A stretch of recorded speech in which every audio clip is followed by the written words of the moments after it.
Saya menghabiskan waktu sekitar 5 tahun untuk mencari tentang Islam. Jadi saya tuh lahir Katolik, saya dibesarkan, dengan pengetahuan agama, itu agama Katolik.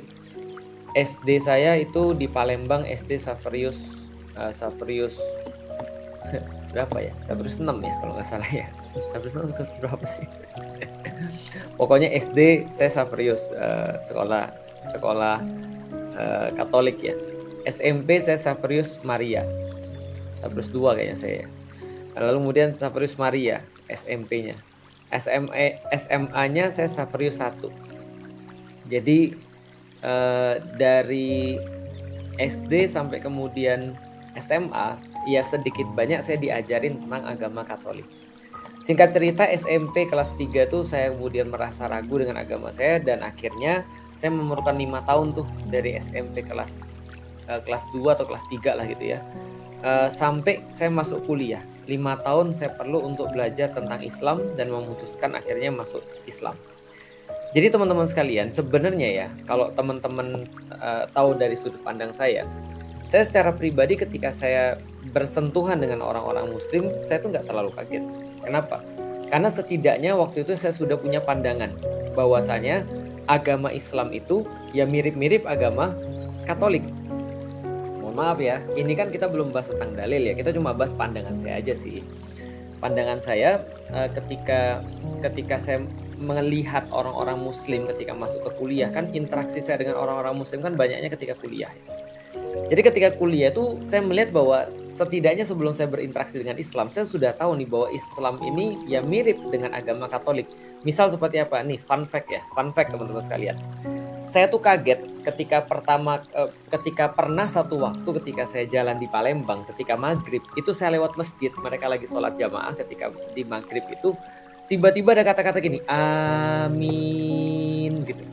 Jadi kan ya biasa kalau kita tahu sebagai seorang muslim kan, ghairil maghdubi alaihim waladdallin. Jawabannya kan ya amin gitu kan ya.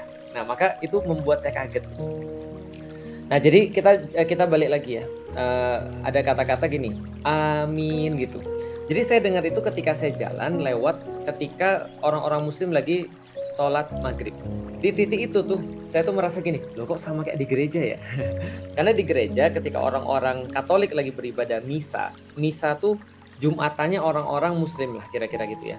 Nah ingat ya, begitu saya bilang misa itu kayak mirip di Jumatan orang-orang Muslim, bukan berarti saya menyamakan antara Jumatan dengan misa, tapi udahlah nanti kita bahas ya. Oke, karena di misa atau hari-hari beribadahnya orang-orang Katolik di hari Minggu itu ada kata-kata kita juga menjawab amin. Saya bilang loh kok sama-sama amin ini.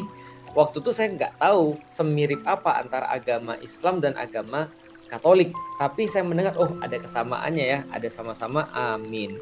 Ke belakang ketika saya belajar lagi dan saya belajar lagi, ternyata saya juga tahu bahwasanya orang-orang Muslim itu juga punya tokoh yang mirip dengan Maria yang saya yakini waktu itu ya. Kan di orang-orang Katolik tuh ada doa namanya Salam Maria. Maria itu ya ibunya Yesus gitu ya. Maka ketika itu saya tahu dari teman saya Muslim, ternyata ada juga tokoh yang sama kayak Maria. Namanya Maryam. Boys. Maryam itu kayak ke gurun-gurunan gitu ya. Kalau Maria itu kayak ke modern-modernan gitu. Bagi saya waktu itu ya. Jadi ada Maria, ada Maryam. Dan ternyata sebagaimana Maria punya anak namanya Yesus, ternyata di Islam waktu itu saya tahu dari teman saya ternyata Maryam ini punya anak namanya Isa gitu. Berarti coba saya waktu itu mikir, wah ternyata benar ya, mirip ya, makin banyak kemiripannya. Maria sama Maryam, Isa sama Yesus gitu kan ya. Jadi Yesus sama Isa gitu kan, itu ada kemiripannya. Makanya saya bilang oh ternyata ada banyak kemiripannya. Belum lagi nama-nama kemiripan yang lain. Seperti apa? Seperti kalau kita tahu bahwasanya di Katolik waktu itu kita belajar ada Archangel Gabriel, atau Archangel Gabriel ini adalah yang memberikan wahyu, yang memberikan revelation gitu ya. Sedangkan di dalam Islam ada yang namanya malaikat Jibril. Nah, artinya oh ya mirip-mirip juga ya antara Gabriel sama Jibril gitu. Belum lagi waktu itu orang-orang di Indonesia Katolik tuh menamakan Tuhannya itu Allah. Sedangkan orang-orang Muslim memanggil Tuhannya namanya Allah. Ya tulisannya juga Allah, tapi tapi ketika dibaca jadi Allah gitu kan ya. Sedangkan di Katolik Allah, makanya Allah Bapa gitu ya. Kalau di dalam Islam Allah gitu. Nah, ternyata ada banyak kata-kata yang sama tuh di dalam agama Katolik dan di dalam agama Islam. Sehingga pada saat itu saya merasa nggak asing dengan agama Islam, cuma bedanya ya taste-nya aja, apa ya, kayak vibes-nya tuh kayak gurun gitu maksudnya. Ya contoh kayak tadi ya, Musa, itu kan gayanya kayak gurun, bagus kan Moses gitu. David, keren, tapi ini Daud gitu kan. Jadi kira-kira gitu tuh. Nah, jadi kayak ada kesamaan yang saya melihat ya berarti ya nggak ada jauh bedanya. Apalagi kalau ditanya sama-sama tentang siapa manusia pertama, ya orang-orang Muslim dan orang-orang Katolik akan menjawab dengan sangat yakin manusia pertama adalah Adam, gitu ya. Artinya beda sih. Kalau orang Inggris bacanya Adam gitu kan. Kalau orang Indonesia Adam. Jadi artinya sama aja. Ya Adam dan Hawa, Adam and Eve gitu ya. Ya kayak gitu-gitu. Nah, jadi sebenarnya teman-teman sekalian pengen saya kasih tahu dulu bahwasanya terkadang memang ada perbedaan-perbedaan itu yang diakibatkan oleh fonem, yang diakibatkan oleh cara orang tuh melafalkan, cara orang itu untuk disesuaikan dengan lidah setempat atau dengan bahasa setempat. Ya misalnya gampangnya gini deh, kalau orang Jawa, orang Sunda itu kan kita bisa katakan mirip, walaupun tadi kita tidak berarti menyamakan antara orang Jawa dengan orang Sunda. Dan ketika kita berbicara tentang Jawa dan Sunda, itu ada kesamaannya. Misal ya, kalau kita bilang di bahasa Jawa misalnya di bahasa Jawa apa tuh yang mirip-mirip misalnya toto, menata. Di dalam bahasa Sunda tata kan gitu ya. Ya sama nggak? Sama. Ya sama-sama artinya itu. Cuma karena memang perbedaan bahasa jadinya berbeda cara pengucapan, tapi artinya ya sama gitu maksudnya. Atau dalam bahasa yang lebih bahasa orang-orang Eropa. Good morning. Tulisannya GOOD morning seperti biasa. Itu bahasa Inggris ya, bahasa Inggris American atau ya Inggris UK juga good morning. Dengan bahasa yang satu rumpun. Itu misalnya kayak bahasa Jerman, Guten Morgen. Sama kan ya? Guten Morgen, good sama good juga, tapi tulisnya GUT, Guten Morgen, sama good morning. Artinya ya nggak ada bedanya sih, artinya tetap sama selamat pagi gitu kan ya. Nah, itu adalah salah satu contoh. Nah, di sini teman-teman sekalian kita perlu tahu bahwasanya perdebatan itu kadang-kadang menjadi tidak relevan ketika dibahas dalam platform yang tidak relevan dan niat yang tidak baik. Oke, saya ulangin ya. Bahwasanya perdebatan itu terjadi tidak bagus ketika platformnya itu berbeda. Jadi alas atau aras yang dijadikan sebagai perdebatan itu atau platform yang dijadikan sebagai dasar perdebatan itu tidak sama. Tidak satu platform yang dijadikan sebagai dasar perdebatan itu, dan juga dia tidak punya intensi atau niat yang baik. Nah itu diskusinya jadi nggak bagus tuh, dan cenderungnya jadi kayak yang kita lihat sekarang ketika orang-orang justru kemudian bahas perkara-perkara nggak esensial dan cenderung untuk menjatuhkan Ustadz Adi Hidayat. Karena kenapa? Jadi gini teman-teman sekalian ya, coba kita lihat ya. Semua orang yang baca Quran sudah tahu bahwasanya Allah itu menurunkan para nabi itu banyak. Di dalam Al-Quran kita sudah sepakat bahwasanya ada 25 nabi dan rasul, gitu kan ya. Ada lagunya, mau saya nyanyiin? Tentu saja tidak, gitu kan, saya juga nggak mau. Gitu kan ya. Ya yang Adam, Idris, Nuh, Hud, Solih itu kan kayak gitu-gitu ya. Itu kan ada 25 nabi dan rasul yang kemudian kita sudah sepakati di dalam Islam. Dan kita tahu bahwasanya ketika Allah menurunkan nabi dan rasul itu bukan khusus hanya untuk orang-orang dalam tanda kutip muslim. Ini tolong jangan dipusingkan dengan pembahasan definisi Islam dan muslim ya. Tapi anggap aja gini, definisi Islam yang kita bahas dalam video ini adalah Islam adalah agama yang diturunkan pada Nabi Muhammad dan Muslim adalah umat Nabi Muhammad. Itu dulu yang kita sepakati ya. Jangan bahas yang lebih rumit dulu. Kita bahas itu aja. Artinya 25 nabi dan rasul ini diturunkan kapan? Menurut Bible, menurut Alkitab, Adam itu dia juga akui, dan Adam itu turun berapa ribu tahun tuh? 7.000 tahun atau 6.000 tahun sebelum Masehi. Jadi 6.000 atau 7.000 tahun sebelum Masehi, atau kira-kira sekarang sekitar 9.000 tahun sebelum hari ini lah, kira-kira gitu. Artinya ini sejarah panjang. Dan sejarah panjang ini membuat nama nabi-nabi ini bisa jadi dilafazkan dengan dialek yang berbeda. Dengan sebuah dialek yang tidak sama. Oke, kita masuk dalam pembahasan. Kalau gitu coba kita lihat. Yesus yang kita kenal ya. Yesus ini lahir di mana? Misalnya kita nggak usah bahas Islam dulu ya. Yesus ini lahir di mana? Yesus lahir di Bethlehem. Yesus lahir di Bethlehem. Bethlehem itu di mana? Sebuah kota di daerah Baitul Maqdis, atau sekarang kita kenal dengan nama Palestina. Berarti Yesus itu, atau Rasul Yesus itu, nggak usah Rasul Yesus itu dalam tokoh di dalam Alkitab ini lahirnya di Bethlehem, di daerah Yudea berarti ya, kalau nggak salah ya. Coba nanti dicek aja ya. Pokoknya di daerah Baitul Maqdis ya, daerah Baitul Maqdis di Palestina. Dia lahir di sana. Namanya Yesus. Itu yang dikenal Yesus yang sekarang. Itu lahir di sana. Pertanyaan sederhana. Apakah nama pada saat itu dia disebut adalah Yesus? Jawabannya belum tentu.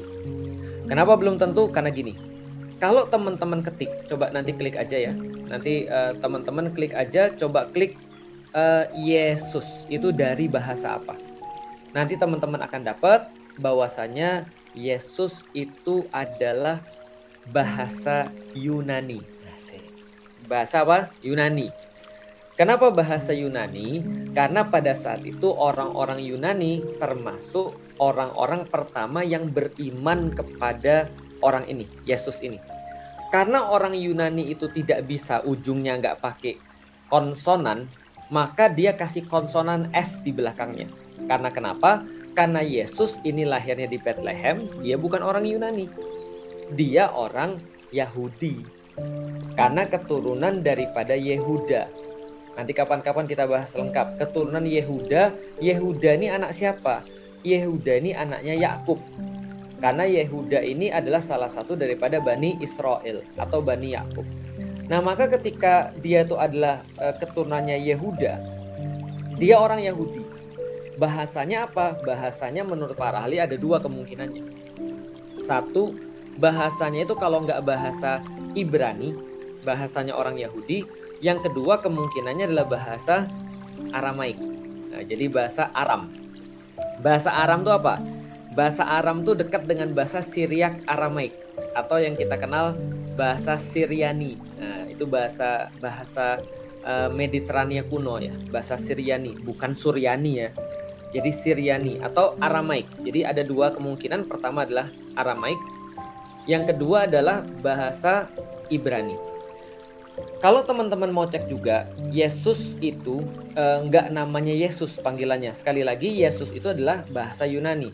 Kalau kita lihat dalam bahasa Ibrani, maka namanya adalah Yosua atau Yesua.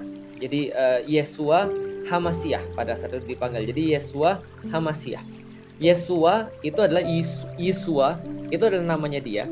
Tapi karena orang-orang Yunani nggak bisa di ujungnya itu vokal, maka dia harus pakai konsonan. Yesua jadi Yesus. Dalam bahasa Aramaik bisa jadi Isa atau Iso. Sama ketika ditambahin S jadi Yesus, Yesus gitu jadinya. Artinya kalau dalam bahasa Ibrani dia jadi Yesua Hamasiah. Jadi dalam bahasa Aramaik jadinya sama, Isua Masiha. Jadi sama. Nah, teman-teman sekalian, itu ketika di zamannya Yesus kan ya. Tentu saja ketika Al-Quran itu muncul 600-an tahun berikutnya setelah Yesus ini wafat, dalam bahasa Yunani Yesus ini wafat. Oh, by the way, saya lupa. Yesua Hamasiah ini ditranslate dalam bahasa Yunani jadi Jesus Christ. Jadi Yesus Kristus. Jadi Yesus Kristus jadinya dalam bahasa Yunani. Diterjemahkan dalam bahasa Inggris jadi Jesus Christ. Kira-kira gitu ya, paham ya? Oke, jadi dari Hamasiyah jadi Christ. Dari Iso atau Yesua jadi Jesus. Itu ceritanya ya. Oke, kalau gitu kita coba untuk lanjut lagi. Ketika Al-Quran itu diwahyukan kepada Nabi Muhammad 600 tahun berikutnya, tentu saja tempat yang diwahyukannya itu berbeda. Bukan lagi tempatnya di daerah Baitul Maqdis, tapi tempatnya adalah di Jaziratul Arab, terkhusus di Mekah dan Madinah. Berarti bahasanya adalah bahasa Arab. Dalam bahasa Arab, karena dia masih satu rumpun dengan orang-orang Ibrani, masih satu rumpun dengan orang-orang Yahudi, karena sama-sama keturunan Semit gitu ya, maka bahasanya nggak jauh beda. Bahasa Ibrani, bahasa Yahudi itu dengan bahasa Arab itu nggak jauh beda. Maka ketika dalam bahasa Ibrani itu dikatakan Yesua Hamasiyah tadi, dalam bahasa Arab jadi Isa Al-Masih. Jadi Al-Masih artinya yang diurapi, yang terpilih, the anointed one gitu kan ya. Lalu kemudian dalam bahasa Ibrani Yesua Hamasiyah, dalam bahasa Yunani Jesus Christ. Sama nggak? Yaitu berbicara tentang orang yang sama. Maria dalam bahasa Inggris Mary gitu kan ya. Dalam bahasa Arab jadinya adalah Maryam. Itu nggak ada bedanya gitu loh maksudnya. Secara kita penceritaan tentang orang ya. Cuman ya tadi karena kita tahu bahwasanya agama ini kan diturunkan oleh Allah. Ini agama yang satu kata Allah. Artinya adalah apa? Kita menyebutnya sama-sama agama samawi. Atau dengan kata lain agama Allah tuh dari dulu satu, cuma diselewengkan oleh orang-orang menurut pendapat kita begitu, walaupun kita tidak menuduh orang lain seperti itu, tapi menurut keyakinan dan pendapat kita. Artinya teman-teman sekalian, gimana kita bisa mengatakan nggak mirip, orang agama ini yang nurunin sama gitu maksudnya.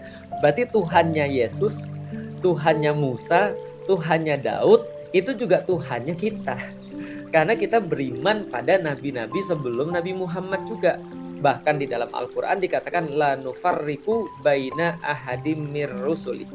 Dan kata Allah kami tidak pernah membeda-bedakan antara satu nabi dengan nabi-nabi yang lain. Gitu maksud. Artinya apa? Artinya ya kita berbicara dengan orang yang sama.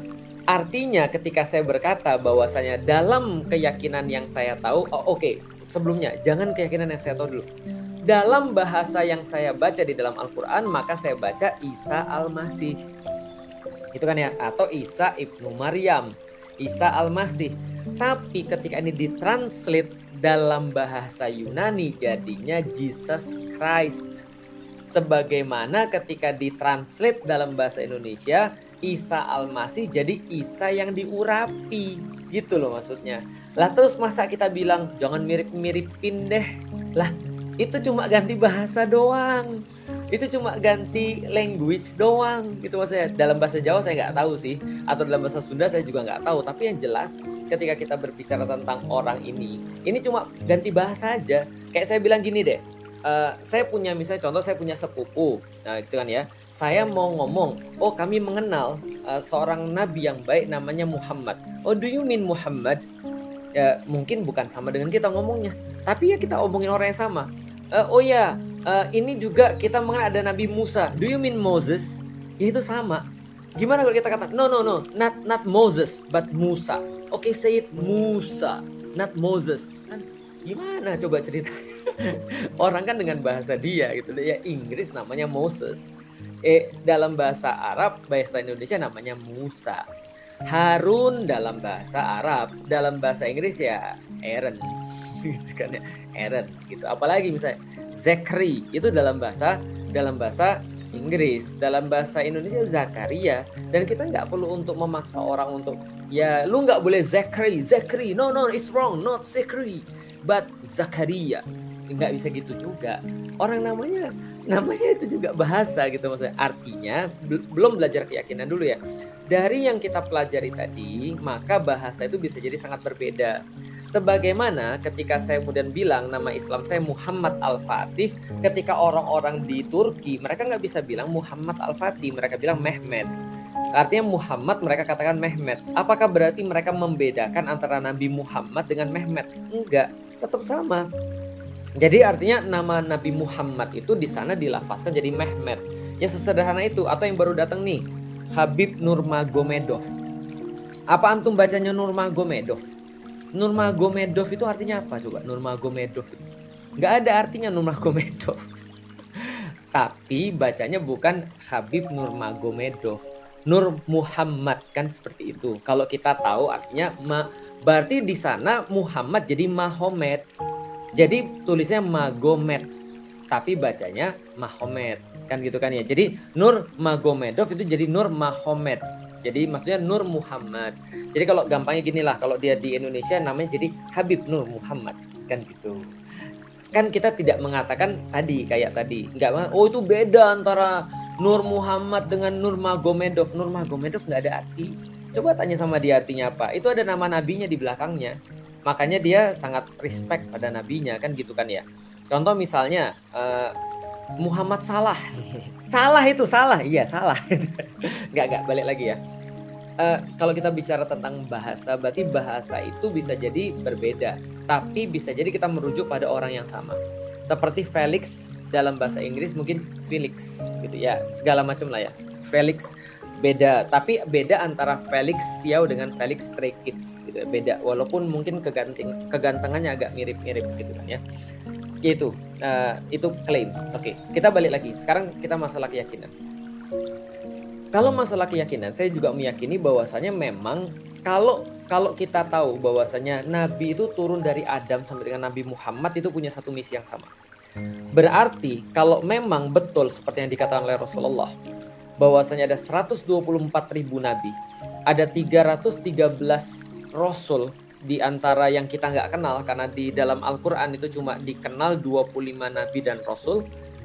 Maka kalau ada kesamaan di antara mereka, pasti ada kesamaan misi. Pasti ada kesamaan misi di antara mereka. Apa misi mereka? Menyembah Tuhan yang satu. Kesamaan misi di antara mereka misalnya menghormati orang tua. Kesamaan misi di antara mereka misalnya contoh punya kasih sayang dan seterusnya. Ya misi-misi kenabian, misi-misi langit. Tidak mungkin perbedaan dalam misi utama, yaitu adalah mentauhidkan Allah Subhanahu wa Ta'ala. Maka dari titik ini kita masuk ke dalam pembahasan Ustadz Adi. Jadi ketika Ustadz Adi bilang, kamu pernah hafal nggak ayat di dalam Alkitab? Ketika dibacain misalnya terus Ustadz Adi bilang, nah ini di dalam Al-Quran juga ada perintah yang sama. Nah menurutku itu nggak ada masalah. Kenapa? Ada masalah apa? Terus kemudian disampaikan, ini ada Alkitab, ada Yesus. Nah di dalam Al-Quran Yesus juga diceritain. Dan ternyata misinya sama nih. Coba lihat nih, mirip kan? Gitu kan ya. Nah itu emang kenapa? Bukan berarti Ustadz Adi tidak beriman. Bukan berarti Ustadz Adi itu dalam tanda kutip mengiyakan apa yang diimani oleh orang-orang Katolik. Enggak ada sama sekali. Bahkan di dalam Al-Quran Allah meminta kita untuk menyeru kepada orang-orang ahlul kitab untuk ta'alau ila kalimatis sawa. Untuk ayo kita kembali pada kalimat yang sama. Kalimat yang kita sepakati nih. Apa kalimat yang kita sepakati? Bahwa Tuhan itu adalah Allah. Bahwa Tuhan itu adalah Allah yang memberikan perlindungan kepada kita, penjagaan kepada kita, memberikan rezeki kepada kita, tempat kita meminta, dan tempat kita akan berkumpul di hari yang tidak ada keraguan di dalamnya. Dalam hal itu semua agama sama. Orang Yahudi yakin adanya yaumil qiyamah, orang-orang Kristen yakin adanya yaumil qiyamah, gitu kan ya. Lah kalau kita nggak bilang mirip terus kita bilang apa lagi? Orang ini sumbernya sama. Nah, makanya ketika kita pernah baca di Sirah juga, ketika Rasulullah mencari perlindungan ke Habasyah, ketemu dengan Raja Najas di situ, maka ketika dibacakan Al-Quran, Raja Najas itu bercucur air matanya. Kenapa? Dia bilang ini sumbernya pasti sama.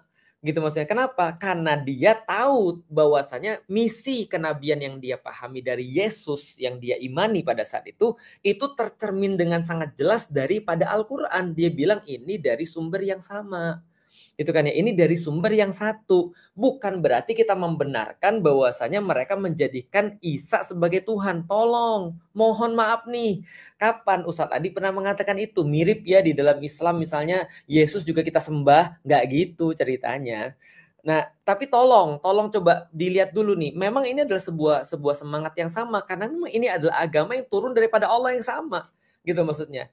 Cuman urusan nanti mereka membuat pecahan-pecahan, mereka kemudian membuat hal-hal yang tidak ada, yang kemudian akan dikoreksi oleh kemudian Nabi Muhammad dan juga Al-Quran, itu sudah jelas-jelas banget di dalam Al-Quran.